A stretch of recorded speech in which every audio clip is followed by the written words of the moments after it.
Welcome to working with Gestalt, which is the psychology of design, and working with Affinity and the grid manager just to put something together in a uniform pattern. Now Gestalt, think of music. Think of music where you've got a whole band, a whole group of individual elements being the musicians from playing bass through to treble, melody, and things like that. If they don't come together, they really are a mess. Individually, they might be okay, but put them together in harmony, wow, they are fantastic. That's the same with design, the design elements, working with size and shape and space and all that sort of thing. And in this case, like there's a figure ground G that's been revealed. And it's not a G in a sense, it's just shapes, but it comes together and the psychology tells you that it belongs. So let's just have a look about what these elements are. Basically working on the principles of design, Gestalt is the psychology of design. And in particular, here's the law of pregnance. Good figure, law of simplicity. Now here's some simple shapes here, and a good reference to Smashing Magazine. They've got a good article on this. But whether it's the individual shapes or we put them together, we can still break them apart. We can still interpret what they are, our understanding of primitives. Let's just go through and break up these elements, like the whole simply made from these little circles, but you see it as a whole and then you see it as circles. Quite a simple, very symmetrical, not particularly interesting shape. Nonetheless, it's the whole coming together, made from simple circles like this. So let's go into something like proximity. Now I've just taken those circles, you put them together in a group and a little bit isolated out the side here. So this sort of doesn't belong. So you do this with your design. It's the psychology, remember. So similarity, well, changing the color makes one a little bit different as well. So you can use this through form, shape, color, whatever it is, to stand out and to your advantage. Closure is a good one. So here's a little pie chart. Now we know that this represents 3/4 because we can interpret there's a space that's been missing from it. We understand that sort of it's cut into a circle. We call this a pie chart. Nonetheless, we do get a value of what that is about. The same thing with this graphic here. Essentially, it's not a circle, but this shape has been cut into it, but we can still, even though there's no lines there, we can still see how they come together. And of course, continuation, using the circles again, even if we don't do it a straight line, we have a curved line, we break it with an angle, we can still follow that path. And this is a typical way of working with design and pointer systems, etc. And sometimes you can remove a number of these and it still makes sense. And that's sort of where it gets interesting, is what you can remove but still makes sense. It's being on the edge that makes this a lot better piece. Now I'm just going to go through and just show you how you set this up in a nice simple way. The grid manager actually within this program, Affinity Designer, is really quite amazing. It enables you to do so much, even into isometric 3D and snapping to all sorts of shapes as well. But anyway, I'm just going to cover the initial setup. So basically to get that, if you just go into view, let's just go down here and you see the grid and access manager. If I click that on, I'm just going to bring this into view here, and it's a little bit simple at the moment, but I can go from automatic just to basic, which actually, if I want to set the grid up and make it a little bit more interesting, even into sort of advanced areas as well, and where I can actually start playing with the angles. So what I'm going to do is I'm going to start from scratch here. I'm just going to go File, New, and I'm going to bring this in. I'm working with an A3 and just want to be landscape, and I'm just going to go Create. And there it is. So there's my grid.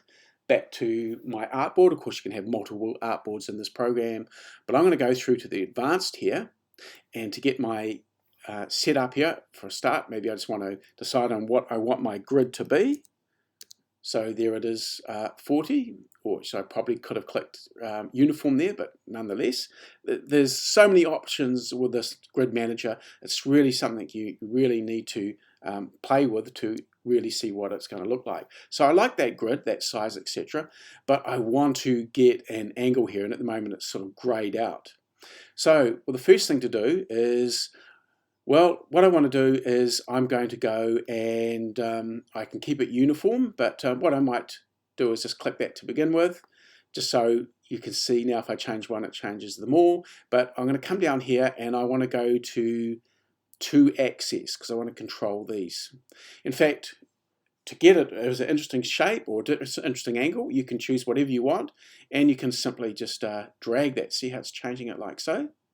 Now, another way of working with this is a very cool tool, which is just up the top that you can actually click on. And basically, see this little button here, it's show access handles. And see, click this on, and you see these handles up the top here. Now, you might just have to click on it once just to access it. I click outside there, see it's now a dot, and I can actually drag it in there because I just want to move and control a little bit more. So I can actually start dragging these, and it gives me more control by dragging it. Now I've gone right out to my size here, but I just want to get around about, so let's say, it can be any angle you want, but if I want to work around about sort of 30-ish, I'm just going to quickly do this just to get that in there like so. So I've got my 30-degree angle, and now I've got 90 degrees on the other side. Now if I want this other one to work here, so if I just drag that down a little bit so I can see the other handle, if I want to keep it as a sort of a squarish format with the angle, it's sort of going to be 90 degrees. Of course, it's no longer 90 degrees, so I have to add 30 onto this one as well. So what you can do is just start turning that one until you get your grid to about 120 here. Okay, so I basically got that in place at the moment. That'll do for the time being. Now, if you do want to save this as a preset when you get it finally finished, you can actually just click up here and save it as a preset as well. So with the presets, then you can sort of just click through here. These are be the presets. So something to remember, I might just do this quickly when I've got this done, etc. But now I just want to get it back to, say, its sizing, which was, say, 40 again. So if I just come back here, and I've got it on uniform, remember? So I'm just going to click 40, and there it is. It's back to the 40.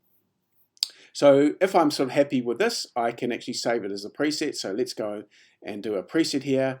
So I'll go create preset, and I'll call it Today Grid.